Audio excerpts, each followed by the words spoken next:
But now what the trick is to try and figure out which direction they went in, where they are. Male lions are funny things. They'll move in right angles they'll zigzag through an area rather than like a leopard which just goes in a straight line.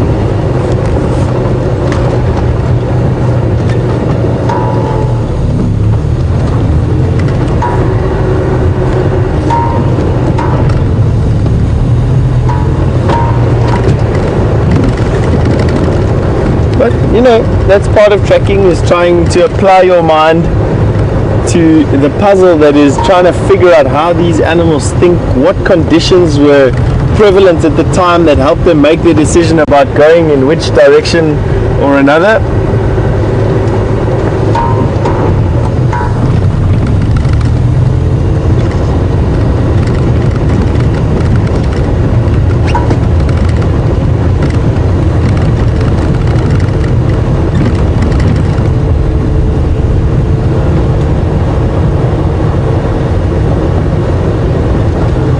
Here's where they were lying yesterday.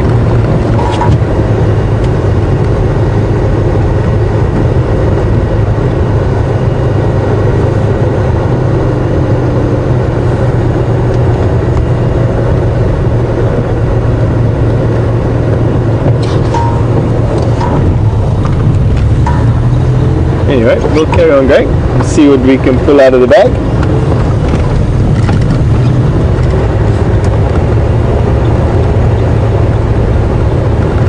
It's a good thing to keep your eyes open as well. You're so busy looking for tracks, you drive right past these animals lying in the bush.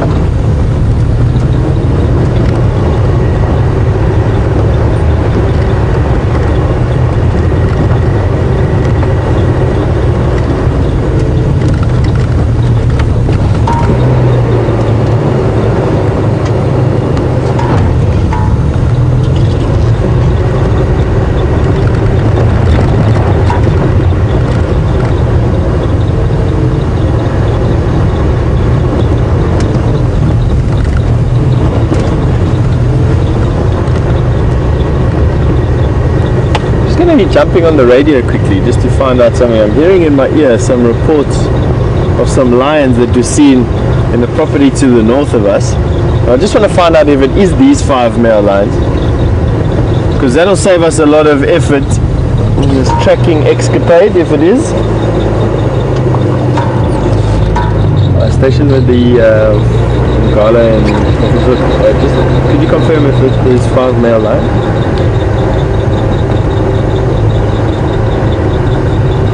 Copy that. At what position, if you don't mind me asking? Sorry.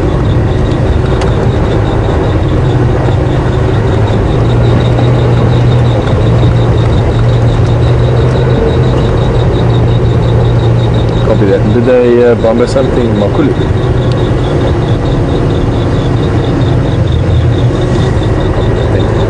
Alrighty, so at least we got an answer on where these lions are. The 5 Birmingham boys are in Torchwood at the moment. And they killed something small. The gentleman that was giving me the update couldn't tell me what they killed. He says they've already finished it, but their bellies are full, which is a good thing. Let's have a look at these crested francolin.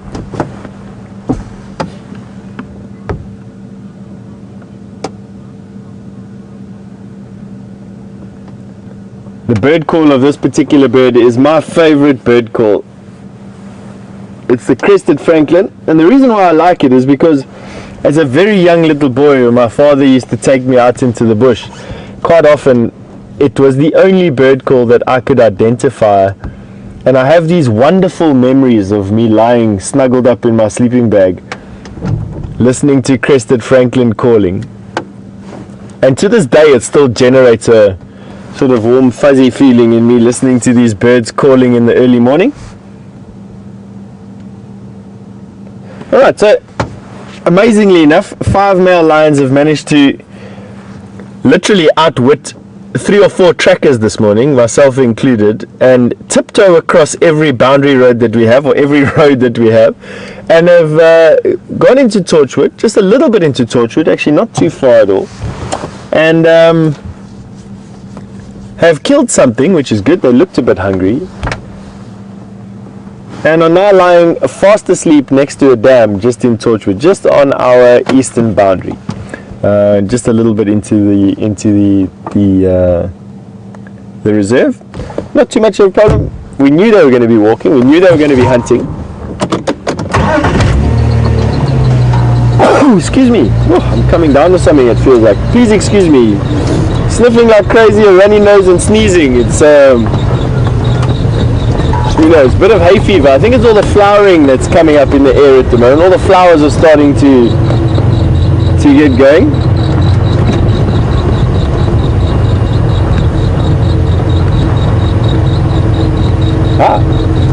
And we've got from a beautifully patterned bird in those crested francolin to a beautifully patterned giraffe that Jamie's sitting with. And we'll catch up with you in a little bit. See you soon.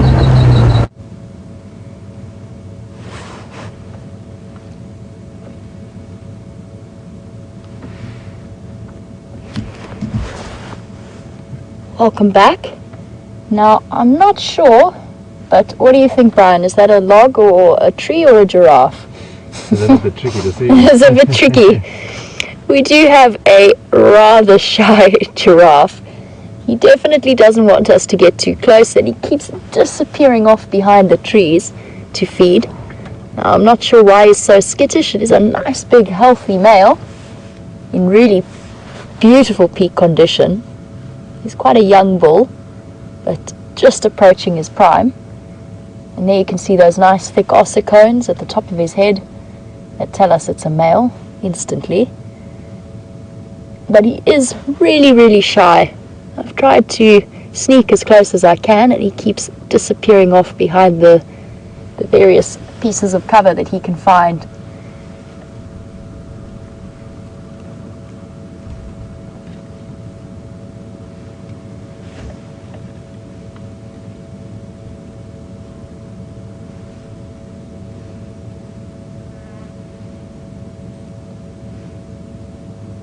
Good morning, boy. Not interested on being on camera today. A little bit shy, obviously, but camera shy.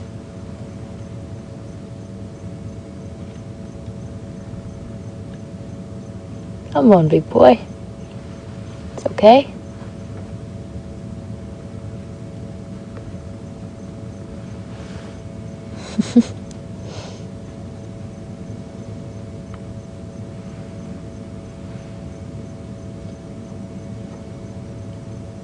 Still not interested in coming out into the open, and I'm not going to try and reposition to see him, because he will just go even further into the block and we won't be able to see him at all. We might have to make do with this rather cryptically hidden giraffe for now. I've mentioned before that they're one of my favorite animals to sit and watch, just because of their uncanny ability to stand for ages and just stare at you. He's not interested in us, he's just nibbling away at his breakfast.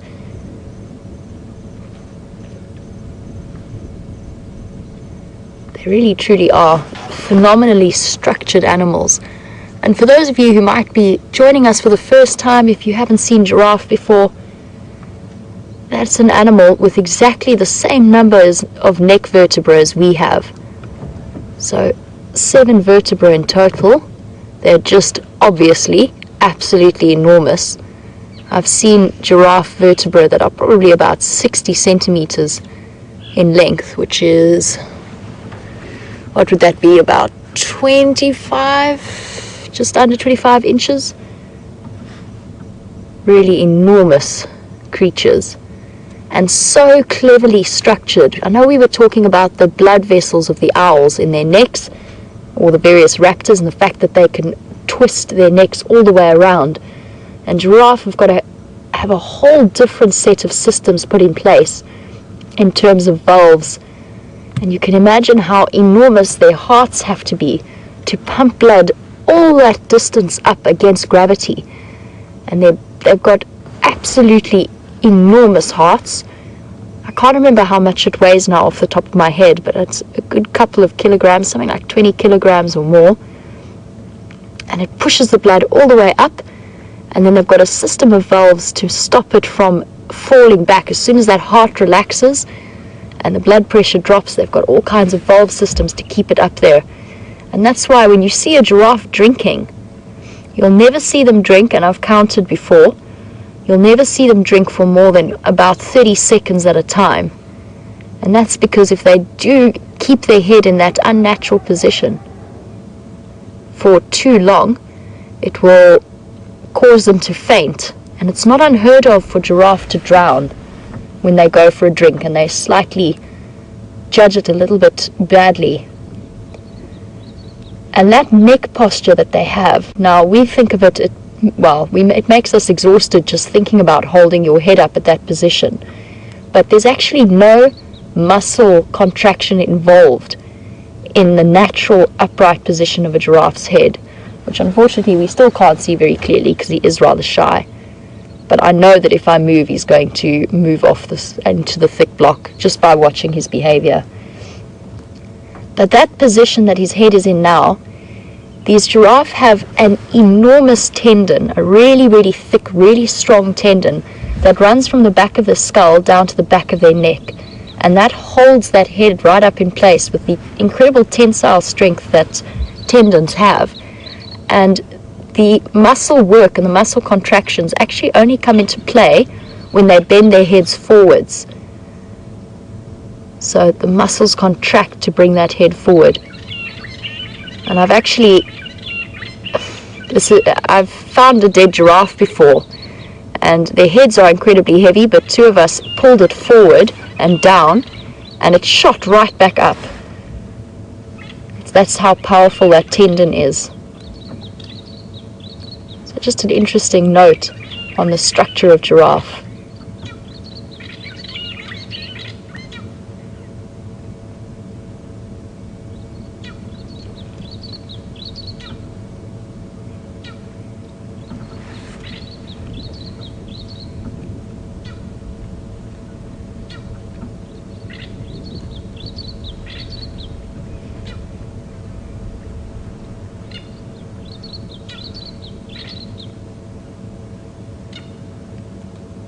And that head of his weighs somewhere in the region of probably about 10 to 12 kilograms. And you can imagine, now combine that with that phenomenal muscle strength that they have in their necks, and then the momentum that they get by swinging it, and you can imagine the force involved in a fight between two male giraffe when they do what's known as necking, when they fight each other. So they swing their heads down and around and hit each other on the legs and on the sides. And the impact of those blows is phenomenal to watch.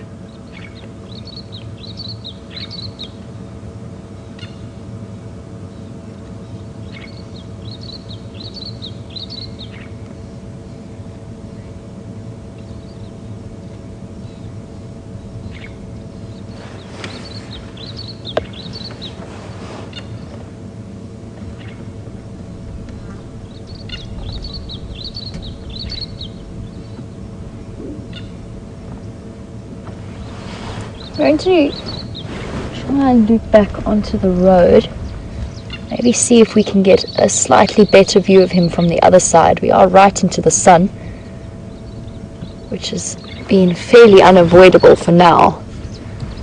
But now that he's relaxed a bit in our presence and he's not focused on us at all, I'm going to try and back out and around, and let's see if maybe we can get a nice view of him, because he is a very, very attractive looking giraffe. He's in perfect condition, nice big male with beautiful coloration. So let's see if we can manage that without disturbing him.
looking for a nice way in, just to see if he can relax nicely.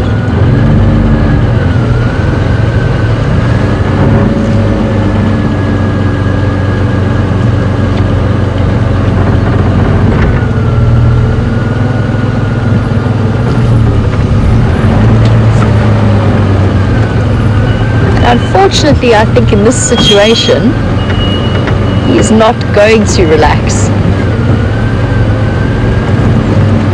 You just seem very on edge. I think it might be time to say goodbye to our giraffe for now. He's very intently staring off into the distance.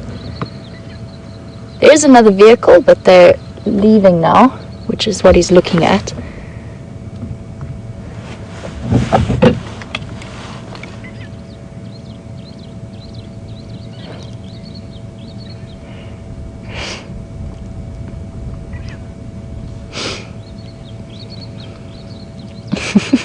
And if you were wondering what the giraffe was staring at, we have a nice surprise.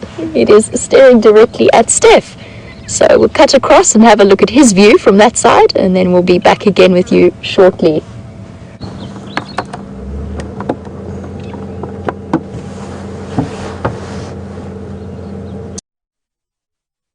I pointed at the giraffe and bumped into Jamie, who was busy showing it to you. Same male giraffe, although not looking at either of us at the moment, was just looking at Jamie now. And he's now staring off into the distance. Male giraffe have that tendency to do that.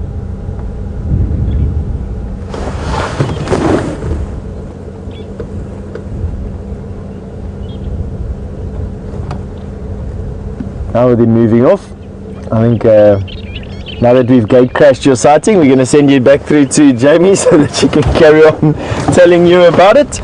And we'll catch up with you in a bit, I'm sure.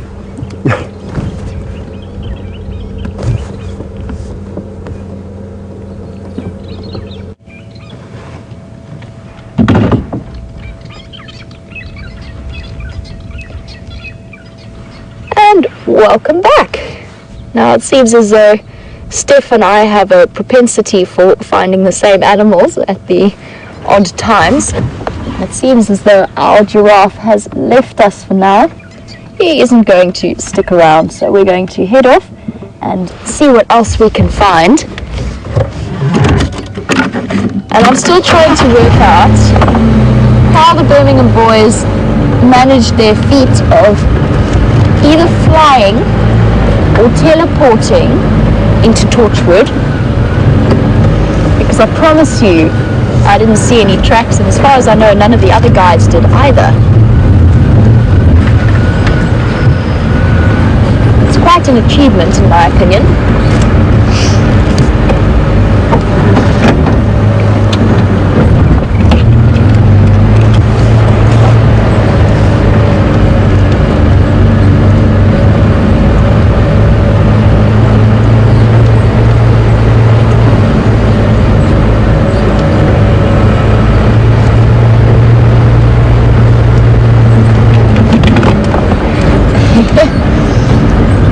Edward, I think you've put your finger on it.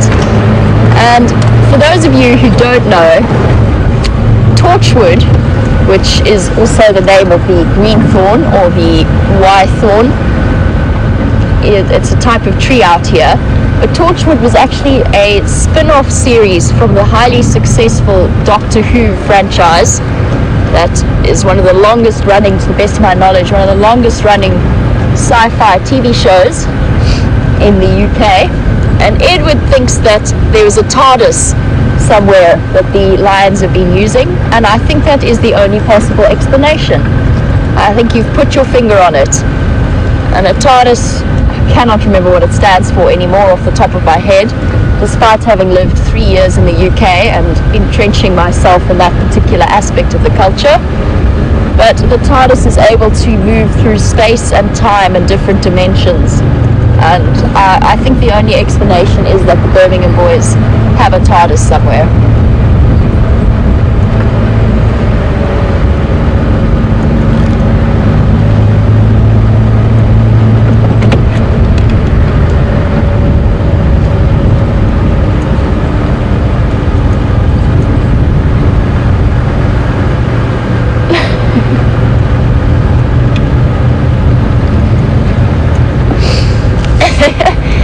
Brian, the next one's for you. Jim thinks that maybe the giraffe wasn't looking at Steph at all, was actually looking at a lion log that moved. And I think that's quite possible. And I don't know, maybe it was even a leopard termite mound. You just never know out here. Either way, a giraffe didn't want to be seen by either Wild Earth crew. Oh, I don't think we're going to be living that one down for a while. That's okay. That's okay, it happens.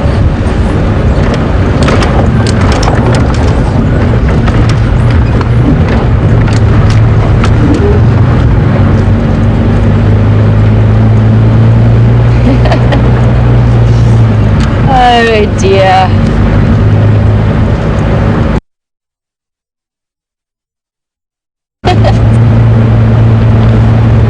They don't play fair.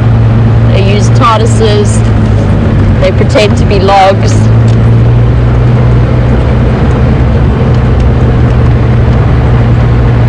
What I am going to do though is just hop onto the Game Drive channel and catch up with Lee.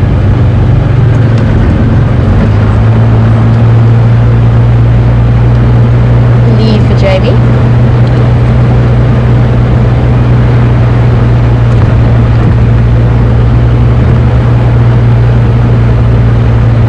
I think he might be out and about tracking. Either that or he heard about... Oh, there we go. There we go. He's here.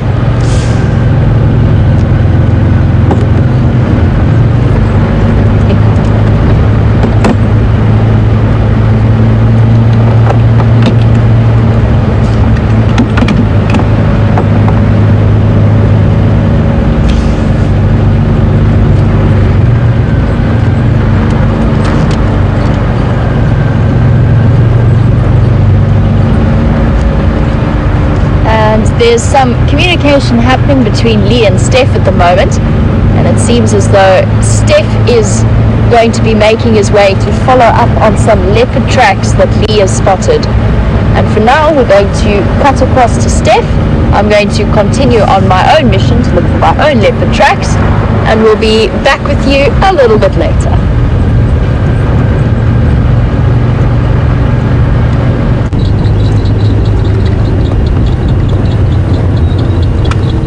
I'm told that everyone's having a good go at Jamie today about her lion log or lion stump.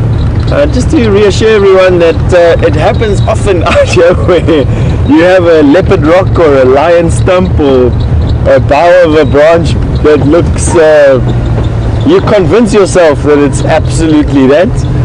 It is quite common, but I understand the compulsion to tease Jamie is something that all of us share. She's easy to tease. And it's pretty much a boy-dominated camp, so you understand boys in the camp. Now, I've come this way because right outside our old residency, the DRC, there's a leopard track at the gate there. Myself and Lee have come into this area so that we can have a look and see if we can find any sign of this particular cat. Now I'm going to take a road that is not that commonly used, and I want to see if she actually crosses over this road over here. See what leopard we're dealing with. If I were to pick a leopard that hangs around the DRC and hangs around Djuma, I would have to say it's probably Karula. She was heading in this direction yesterday. Wasn't too far, not an unfeasible distance for her to move in a day.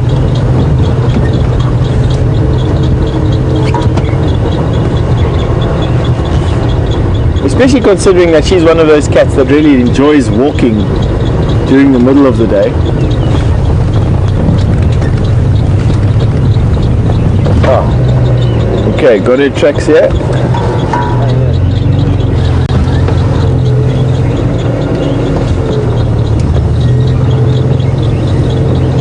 That's at male's track.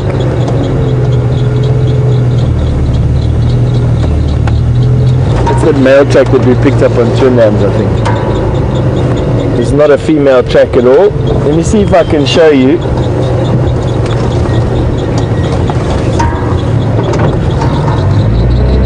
know, we picked the right road for leopard. Let me see if I can show you the track that we're busy looking at. There's one there and then there's one there. And The far one. let me see that. I'm going to get out of the car quickly and circle them for you so that you can see what I'm looking at. I'll circle the sequence.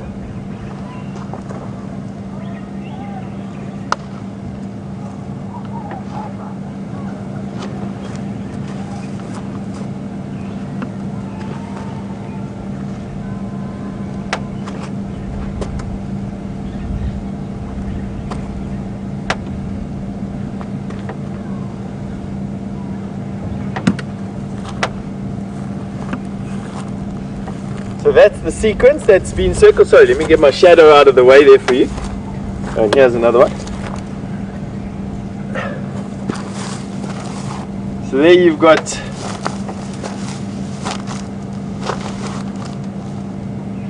left, right tracks of a male leopard. This is the right foot. This is the left foot. Walking here, there, here, somewhere here, but I've driven over it all the way up the road.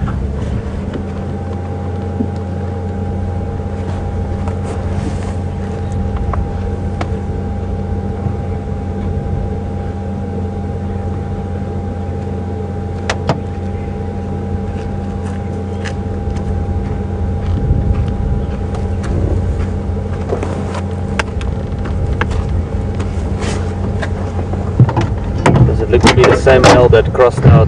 I think so, yeah. To me it looks like the same tracks of the male leopard that crossed out this morning that VM and I were tracking very early this morning. If I were to guess, I would say that these are his tracks. But what we might be lucky in doing is finding some female tracks on his tracks. Just let's see if this female track comes out on this road.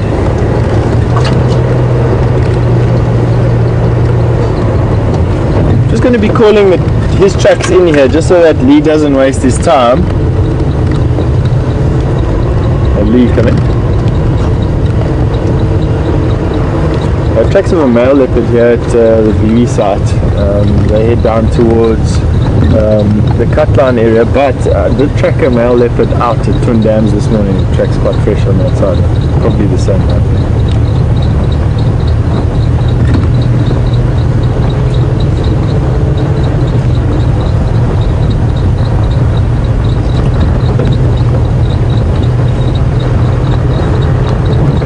I'm going to come around quarantine and come down here towards the dam. Alrighty. So, Leah's got the female tracks going right down to the Djuma waterhole. Can you of that female? She doesn't look like she's on the tracks of this male at all either. And I would say that there's a very good chance that is at two dams.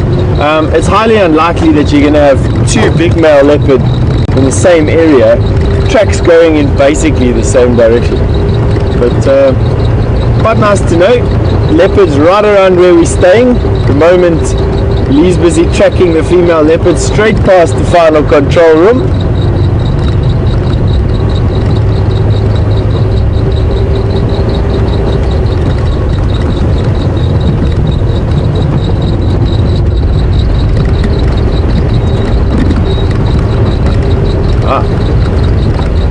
While myself and VM quickly go around to the dam side to go and see if we can give Lee a hand tracking those, or that leopard, that female leopard first. Jamie's got some general game to show you, and I'm sure it's going to be a lot more pleasurable than staring at the back of my shiny bald head, and we'll catch up with an update in a while.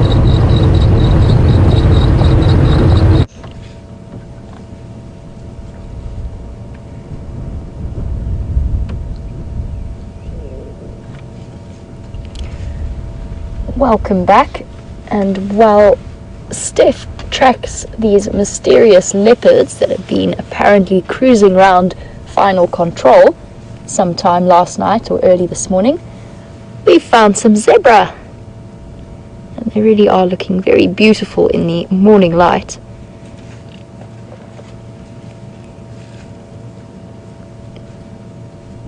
Just having a look at their swishing tails, and I'm thinking it looks to be a young bachelor herd.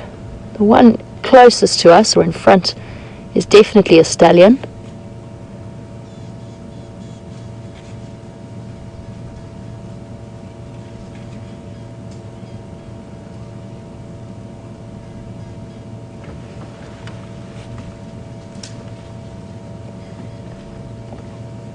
And we've seen quite a lot of young male zebras in this area. This could be part of the same group that we've been seeing. Oh, big yawn, so tired.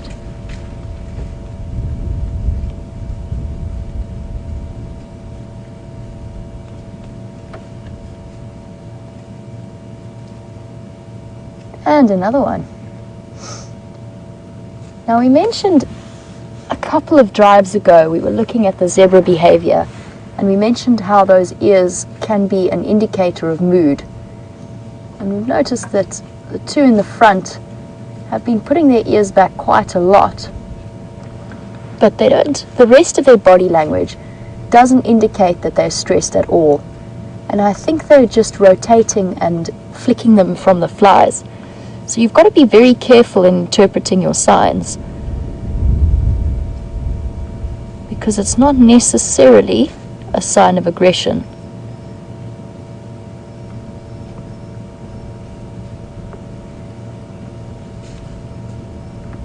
We've also got some impala who are browsing just off to the left. I'm just wondering about these two zebra. I mentioned that their ears flat didn't necessarily indicate bad mood, but there are two stallions who are staying very, very close to each other. And I think there might be a little bit of friendly competition to them. So it's not just the ears back, but the yawning as well is a way of them exposing their quite vicious incisors as a warning. Let me shift back a little bit, because I think that these two are in the middle of a slight dominance confrontation, or establishing their dominance. Let's just stop here for now. I don't want to disturb them. They were a little bit skittish when we came in, and I'm not sure why most of the animals are fairly skittish this morning. It's not that windy. It might be my particular brand of petroleum-themed perfume that I decided to pour down my leg this morning by mistake. Bachelor group like this.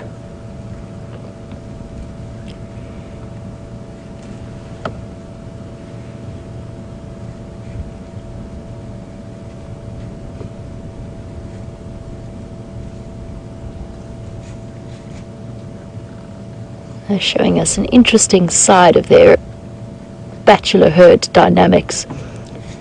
And these all look like fairly young bachelors, but they're not, I wouldn't call them sub-adults. They are mature adults, probably somewhere in the region of 3 years old, 3 to 4 years old, and right at about the age when they're going to start competing for herds of their own. There you can see back again very, very closely following and grazing next to him. And they spend their late adolescence and early adulthood in these bachelor groups as a way of keeping safe, but they also use them as a practice sparring ground between individuals to prepare for the day when they do compete for their own herd.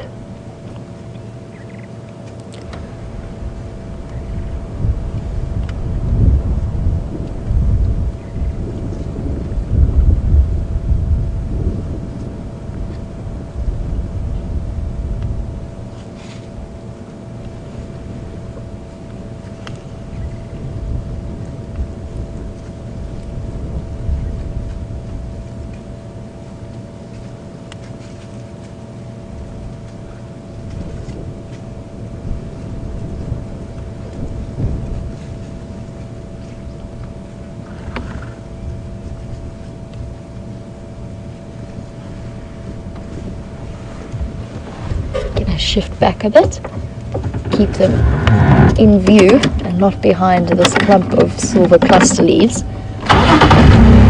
that are between us.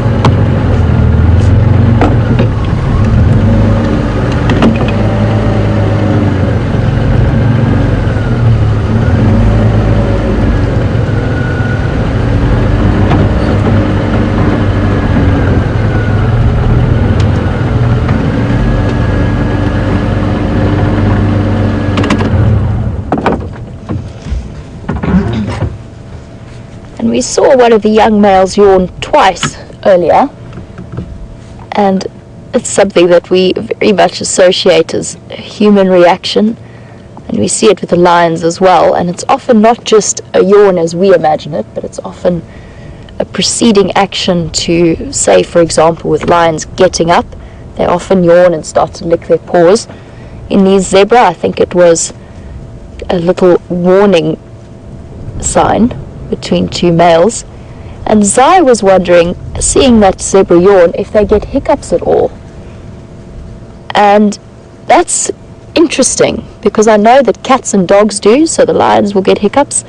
I know that my dog has often had hiccups.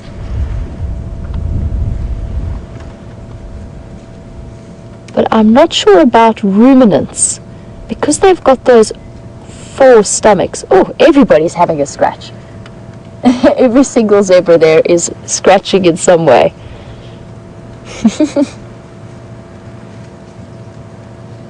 That's very interesting that they all chose to start doing that together.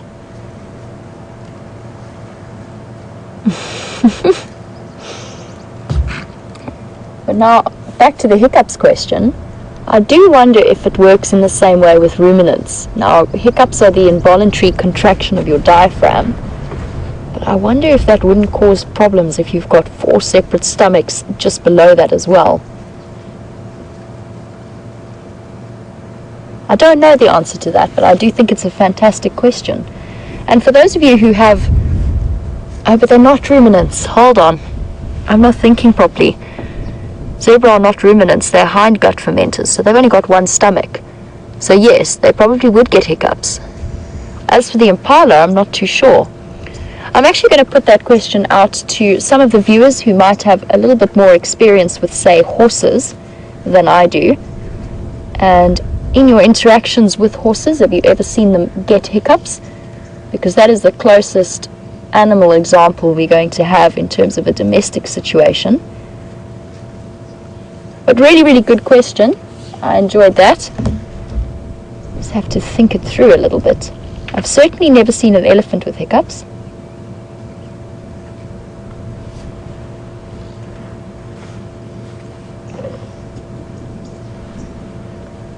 Still scratching.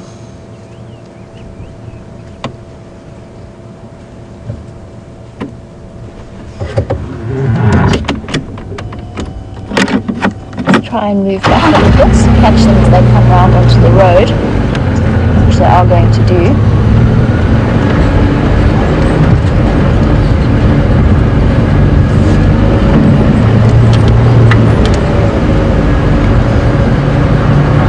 And if you do have any information for me about your pet horses or ponies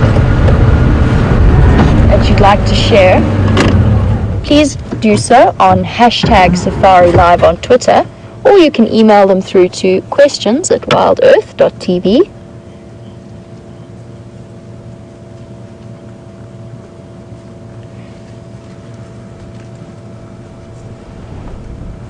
I just stopped right here just because they are going to hopefully move across into the open, and I don't want to startle them any more than necessary.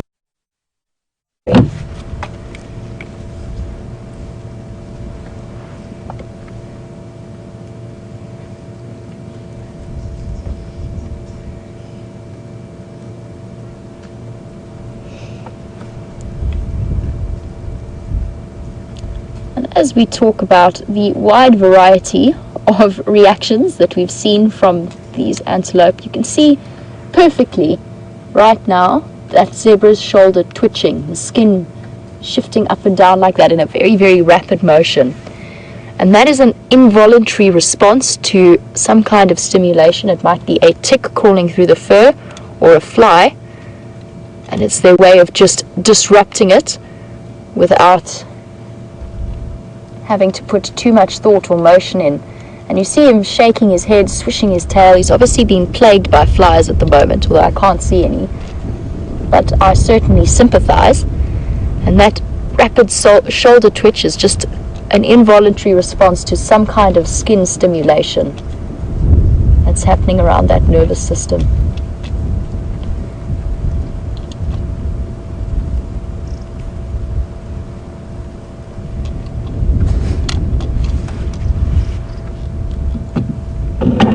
I'm just going to take this opportunity, because I swear it's increased 10 degrees in the last 5 minutes, to remove my jersey, because I'm frying. It's definitely warmed up phenomenally.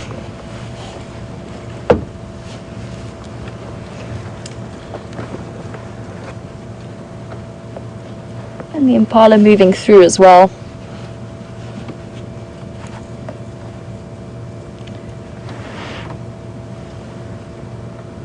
It's very common to see the various general game species like impala and zebra feeding together in this kind of environment. For the zebra and the impala, they're not competing for food. The impala are mostly browsing around here, although they will get some of the grass shoots as well. And for the zebra, they're utilizing a different part of the grass. They're actually capable of eating the drier top stems. And it just means that there's a couple more eyes to keep a watch out for predators and to be alert. So very, very common to see general game species feeding together. So we'll turn around.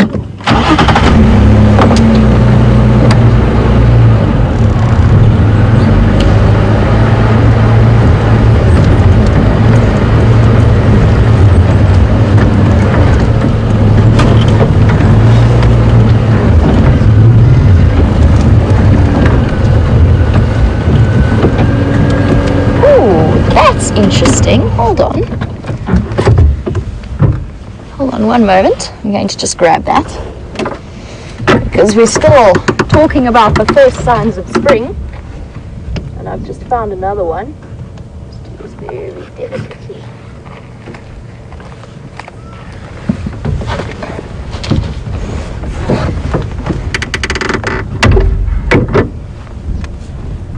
It's going to blow in the wind.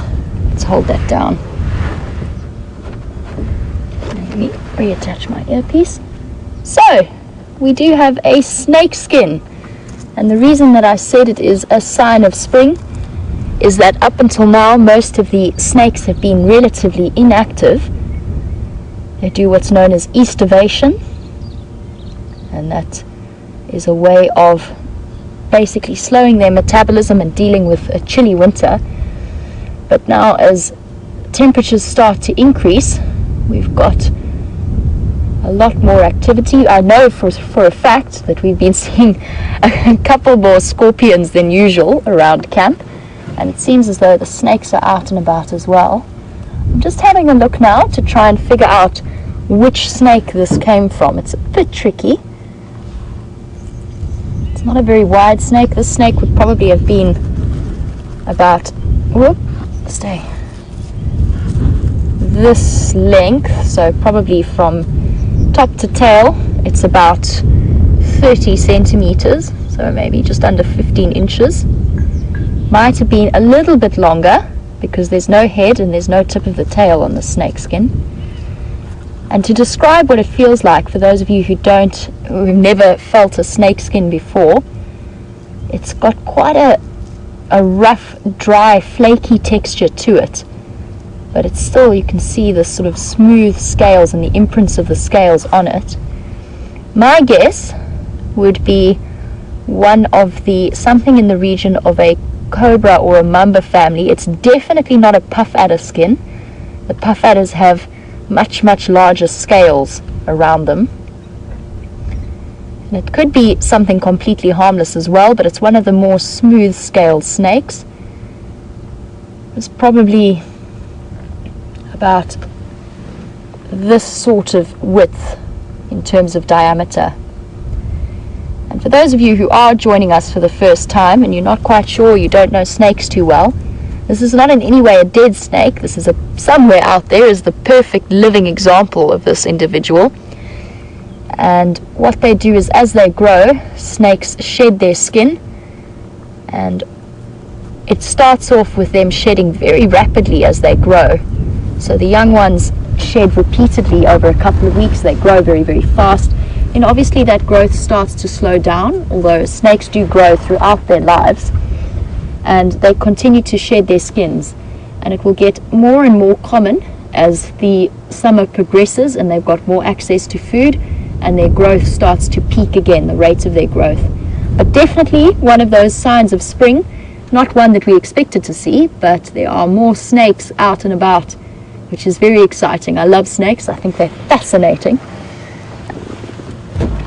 And interestingly, in my family, the one area that I am outdone in terms of passion and interest of the animals and the various things that we encounter out here, my brother is absolutely obsessed with snakes. I remember him at sort of 7 years old, learning all of the Latin names of all of the deadliest snakes. It was very sweet. I'm pretty sure he still knows them now at the age of 17. Probably doesn't bring them out in conversation as much as he used to. I don't think that's the best technique in terms of looking for girls.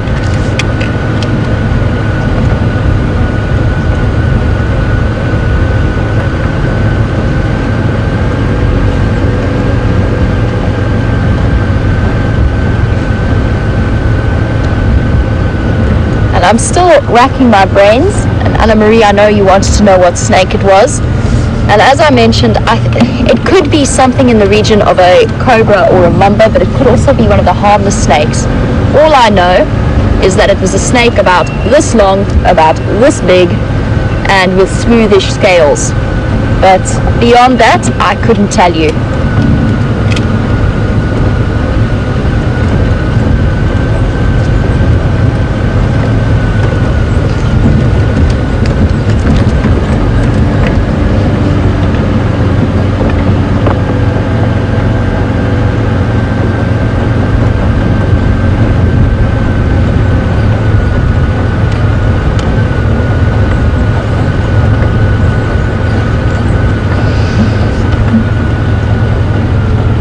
Now it appears as though my group of young stallions, zebra, have basically all but disappeared into quite a thick block, so we're going to lose visual of them for now. But I believe that Linda tells me that horses don't hiccup. They get something in response to dehydration, which I think is called thumps. But Rena managed to find a YouTube video of zebras hiccuping. So apparently zebras differ from horses in that regard, and they do indeed get hiccups. I've learned something new today, and thank you for that. I'm going to be on the lookout now for all of the hiccuping animals I can find. I still wonder about the effects of hiccups on ruminants. I'm sure there must be some kind of... I've definitely never ever seen a cow hiccup that I know of, that I can think of.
snake skin options as to who the culprit was for leaving their shedding skin lying around. Crystal wanted to know if we get sand burrowers or the different sand snakes that we might get in the Sabi sands. I just need to think for a moment. We get some extraordinarily beautiful snakes that have that sandy color. And what is the sand snake called? Oh, it's just the sand snake. We do get sand snakes out here. Unfortunately, I don't have my snake book with me at the moment, but they do have this incredible sandy color. And in terms of beautiful snakes, I would say that probably my favorite is the puff adder. I have seen some with the most incredible contrasting colors. They really are stunning creatures.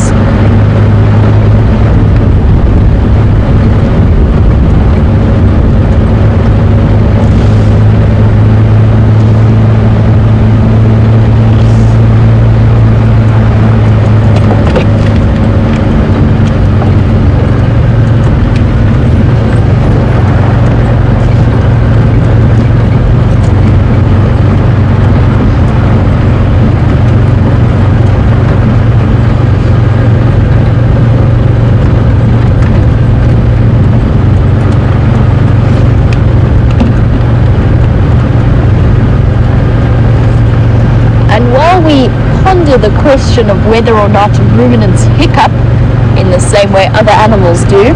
Ed, who is on good form this morning, Ed says that picturing ruminants hiccuping, you can just imagine them firing pieces of cud out of their mouth, which I have to be honest is very, very close to the image that I had in my head. So definitely in agreement with you there.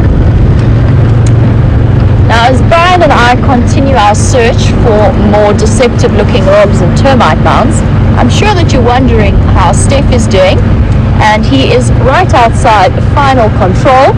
Apparently the leopards have been circling Jess and Tara, and I'm sure he has a little bit more to update you. So we'll cross back across to Steph and catch up with you a little bit later. And by feeling? Right, so we've got leopard tracks all over this open area. Can you believe that right from the DRC right onto the fireside chat, and then from the fireside chat almost back the way she came? I'm going to try and see if I can show you these tracks. It's tiny tracks of a female leopard, and here they're going in two directions from what we can decide. There's a track right there next to the car track there, VM. I don't know if you can see it from your angle. Let's see if you can zoom in. Coming onto the open area. Nah, it's really tough to see. But anyway, it gives us a direction to try. It looks like she's... these tracks come on, but there's other tracks there going off. And let's carry on with the drive, see what we can find. No. Shinzele. Okay.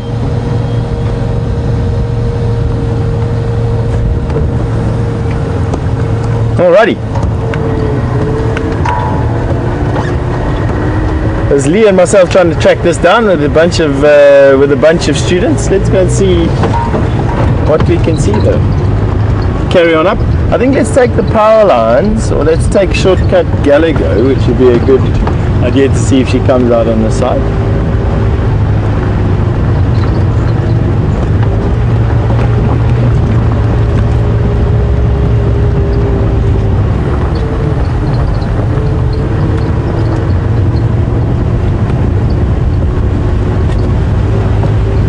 It's difficult with leopard to try and see where they go and where they come from, especially leopard that are hunting like she does. If it is Karula, it's literally just turning around in circles. There's a lot of impala tracks on the open area, right where our fireside chat place is. Just they were camping out there, and she's obviously come into the area to hunt those impala, which means that her tracks will be round and round.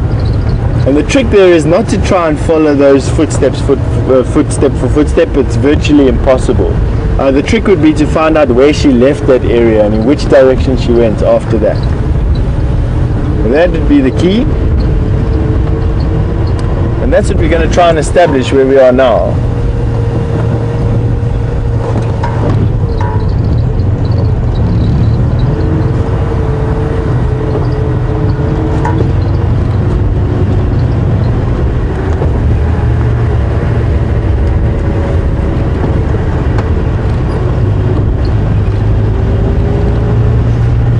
Finding a 40-pound cat in this bush. Sometimes I just wonder how we bump into these things. If I was a leopard, here's the impala that were on the open area last night. They've moved off of the open area into the thickets. If only we could ask them what they saw last night. Missed everything. It's like pregnant at the moment.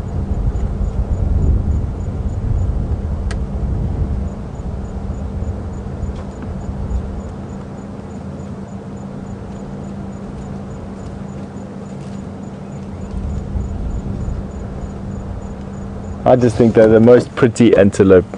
One of the most pretty antelope, at least.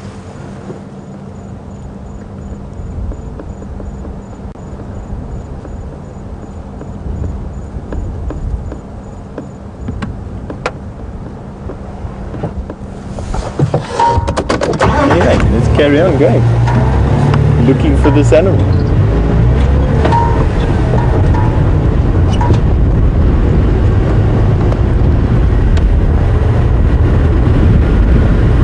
The wind has started to pick up in these gusts, and it's been quite a chilly wind. It's not a warm wind at all.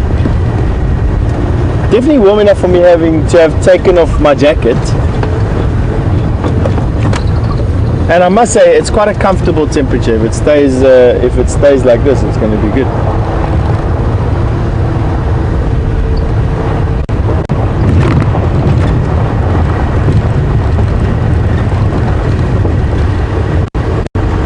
Excuse me, I'm just going to be on the radio. I'll go leave.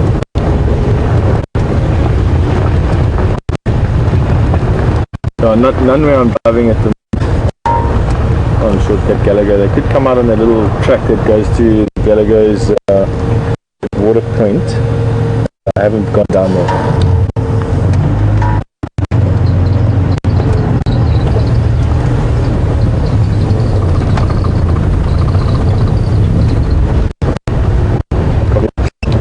It was just Lee and I coordinating.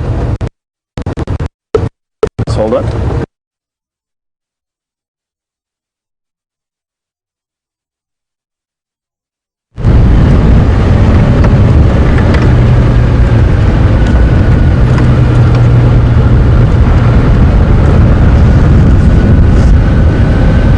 Welcome back, and we do apologize for Steph's seeming signal issues. And you are back with me for the moment. Let's see what we can find on this side. Just checking along the western edge of where Steph and Lee are currently tracking those leopards, just to make sure that there haven't been any tracks coming out here.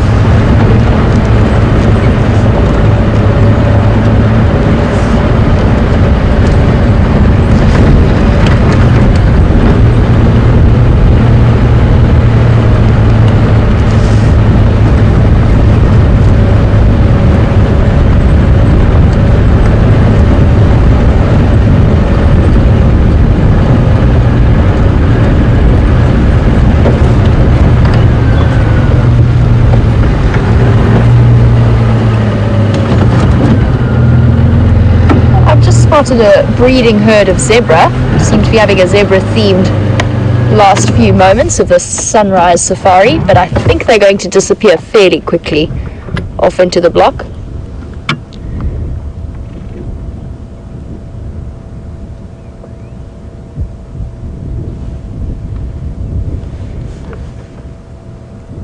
Nice combination of a couple of females and the little one coming through.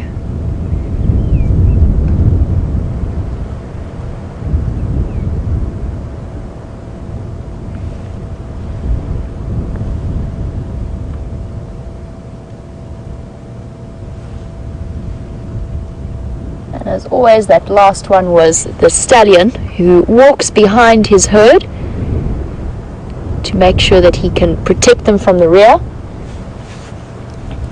His favorite female, his favorite mare, will be the one who leads the group. And bringing up the rear of our little breeding herd of zebra is an identity confused wildebeest.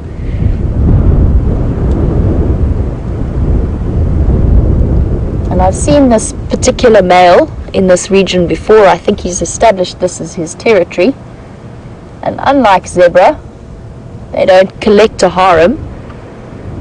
The wildebeest will defend a territory and wait for the ladies to come to him. So he'll look for the best grazing opportunities and the best water access.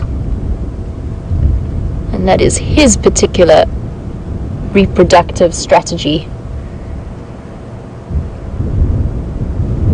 And he's decided to stop right in the thickest part of this block. And I don't think we're going to get the best visual of him, so we'll move on for now. It looks as though he's going to head more into the drainage line. Here he goes.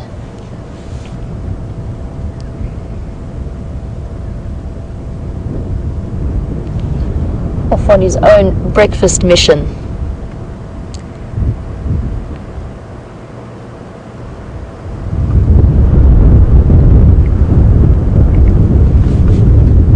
And I do enjoy spending time with wildebeest. They do look like they've got the raw end of the deal in terms of looks. They kind of look like they were put together by all the remaining parts when all the other antelope were handed out their looks. They've got a sort of scruffy look to them, but they are beautifully and perfectly adapted for the lifestyle that they live. And they are one of the fastest antelope out here. Those sloping backs with those very powerful shoulders make them look a little bit slinky, but it makes for incredible speed and stamina, and they can outrun most of the things that are in this area. Related to the fastest antelope that we have out here, which is the Sesame antelope, which I haven't seen around here. You do occasionally see them in Kruger, so it's a possibility that they could come through this to the side. I'm not sure if any of the Wild Earth viewers have seen them yet, but I certainly haven't seen them, and I haven't seen any tracks for them. I don't think they find this area too favorable. But the fastest member of the family of the hartebeests, the sesames, and the wildebeest.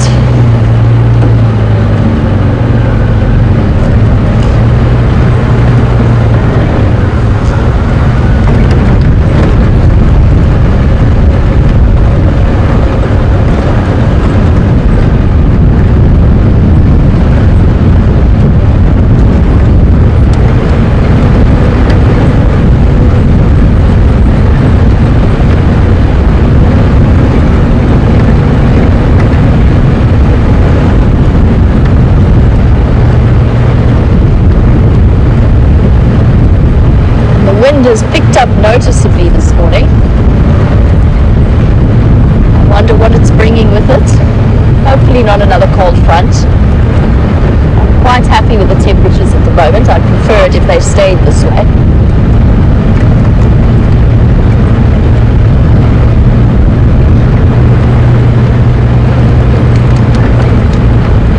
And it's one thing that I have noticed about this area of the Sabi Sands. Where I worked before, I was not far away at all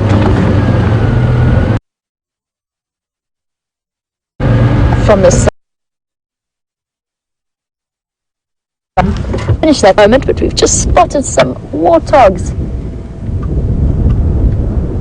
that are very, very nervous, which is why I haven't gone any closer. We're going to stay here for now. They were heading in our direction, so maybe Mommy might decide to come towards us. And it's always a much better approach to let the animals come to you rather than trying to approach them directly. They tend to be much more relaxed if you do follow that approach. And it's a young female with two young, probably around 6 months old little piglets. It's hard to tell at this distance. I can't see any tusks forming. They usually form them at about 6 to 7 months of age. You start to see them poking through.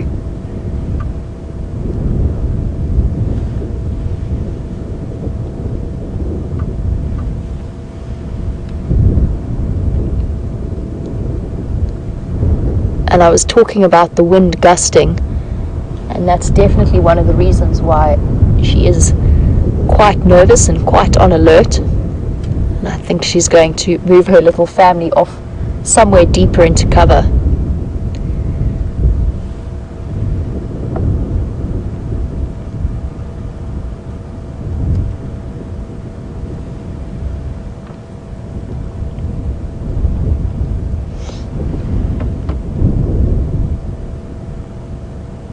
And they've disappeared off into the drainage line.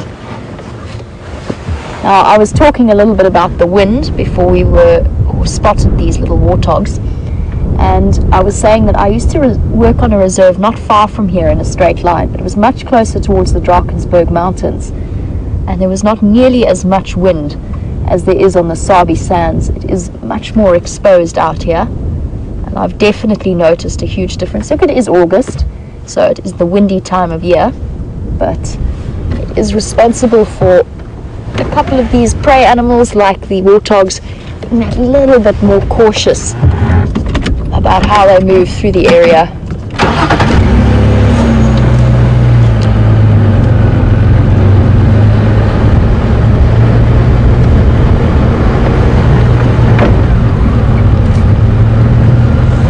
I know that in particular Tara is very fond of warthogs, and I'm still aiming to get her an epic warthog sighting at some point, and of course for all of you as well.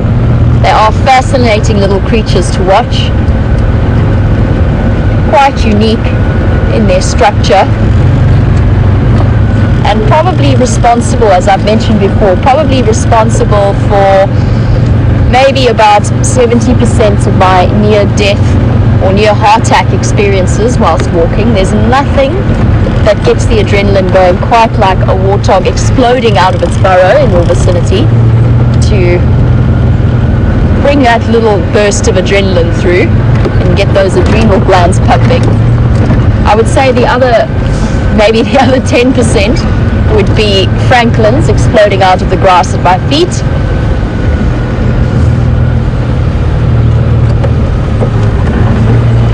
Good morning. I'm just going to have a quick chat to the neighbors. I'm trying to figure out where this female leopard came. Okay. We've gone past our sign, over quarantine planes. Go and check footage, you might find it. Okay, down this way. Are you going that way or this way? I'm going to go this way. Check out towards Zoe. We're not quite sure what she's done. So. Okay, I'll have a look down here for you, unless Steph is on his way this way. There's tracks of pulled up over this way, quite a few. Okay, cool. Alright, thank you. Okay, thank you. Cheers, guys. Still coordinating a little bit in terms of this leopard search. Lee's been hot on the tracks all morning. I'm just double checking around this side.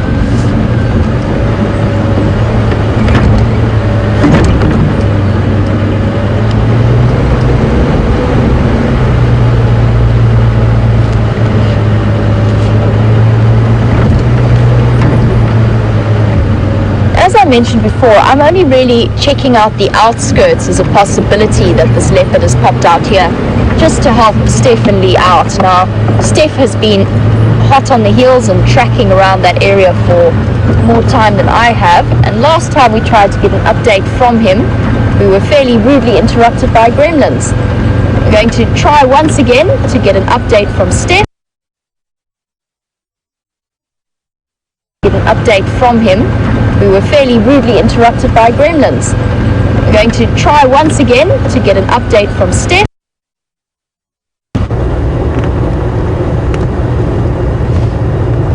Welcome back to the drive with myself this morning. It is going a little bit slow for me today, I must say. We are driving at snail's pace, following around tracks today that are not materializing in anything. This female leopard track that we've got, we can definitively say that it doesn't go down to the dam. It seems to cross back west from where we last had the tracks on the open area. Myself and Lee are both now going to look at parallel roads west of where we last had the tracks, and hopefully in the last couple of minutes of the show we can pull a rabbit out of the hat, so to speak. But it's been a bit of a challenge to decipher these tracks. A lot of traffic around quarantine, obviously with the lodges there and with us is there. There's a lot of cars moving around, so quite difficult to gauge the direction. But nevertheless, it is a modus operandi for me.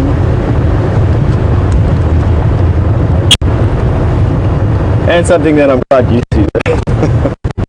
Some good news is that Brent and Scott and James are, all three of them are back today. Nikki, she comes back from leave today. I hear that everyone's well rested, barring Brent and James, who seem to have been burning the candle at both ends. And I'm sure that they're going to be excited to get back into the driving seat and to update everybody about where they've been and what they've been up to. Scott's been touring around the country with a friend of his from Kenya, as far as I know. And Brent and James are back of a motorbike filming some mountain bike race in Botswana or something. That's what they've been doing. So off on their adventures. I'm sure a lot of you are your favorite presenter to come back and tell you about what they've been up to. As for me, I'll be heading off air for a few days, but coming back to your screens again when we start up the walks in a couple of days. So you can expect from about the 21st.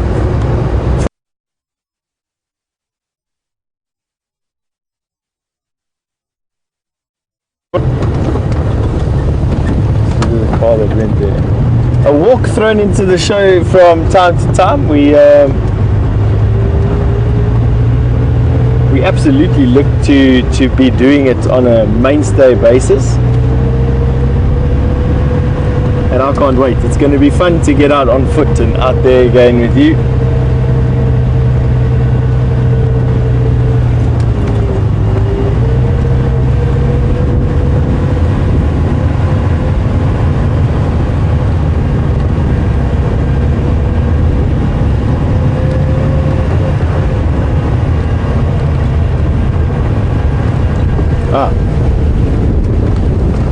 We've got Lee in front of us. We're just going to be panning away for a second so that we don't film anyone who doesn't want to be filmed.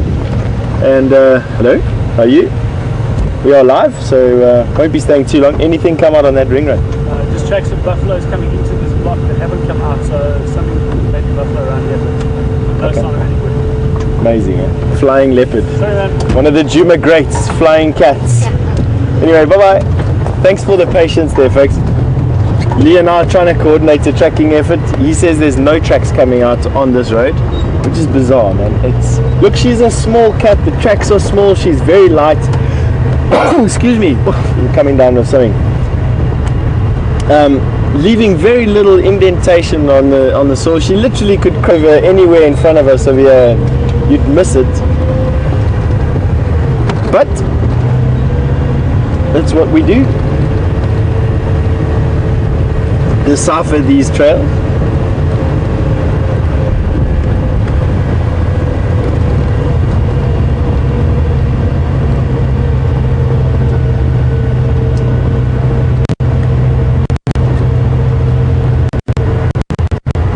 So not much to talk about on our show today. We came out full of beans and full of fire to try and decipher where those Birmingham boys have gone. Got distracted by a male leopard that walked into the property last night and promptly walked out again. Got distracted again by trying to decipher whether or not the hyenas are up in the northeastern corner of the reserve, and I can say that I'm fairly certain that after this morning's tracking we've got them around Gallagher somewhere. So hopefully in the next couple of days we can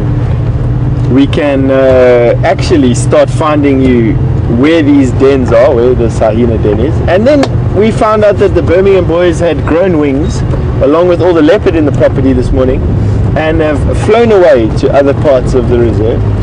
So that's what we can tell you. That's what we've been doing today. Jamie's had a bit more of a successful day in terms of finding things that are alive, at least anyway. And yeah, for myself and VM, we look forward to coming back, myself on the walk and VM behind the camera over the next couple of days with the guys. I've had fun this morning. It's been chilly, it's been warming up now nicely, and it seems like the flies have managed to leave me alone for most of the morning, which is a good thing. We are going to be sending you back through to Jamie, who's going to be closing up the show. So from myself at least anyway, have a good day, have a good evening wherever you are on the planet, and we'll see you soon.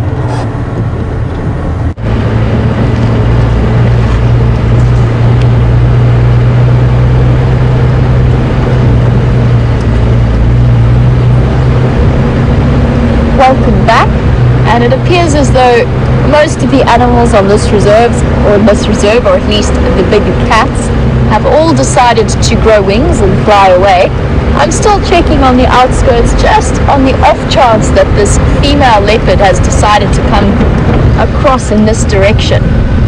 And I do wonder who on earth it could be. It could well be Karula. It could also be Shadow, who's been pushing more and more into this area, but I don't think so.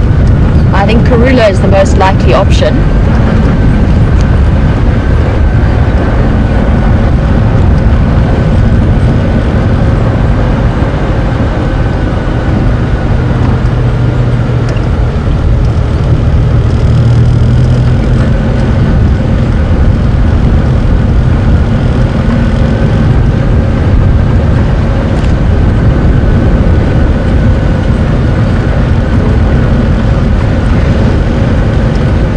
And as I mentioned, this will probably be one of my last drives. I think it might be my last drive. I'm not too sure what's happening this afternoon. But as I said, as from tomorrow, I'm going on leave. And ex-Ranger, I agree with you. I think I'm definitely in need of a break. I've been covering for those slackers while they've been off having a party in Botswana and in Cape Town and Durban, wherever else they've been. And I am looking forward to seeing them all again, and I'm sure that we'll be leaving you in very capable hands, obviously. But yes, I will be heading across to visit a friend of mine who's looking after my doggy, my best friend Emma. So I'll be heading across to say hello to her and the dog, and then flying down to meet my family on the coast and just spend a little bit of time with my little brother, who is only in the country for the next couple of days. So really, really excited. I haven't seen him in months. So definitely excited to see him and the rest of the family.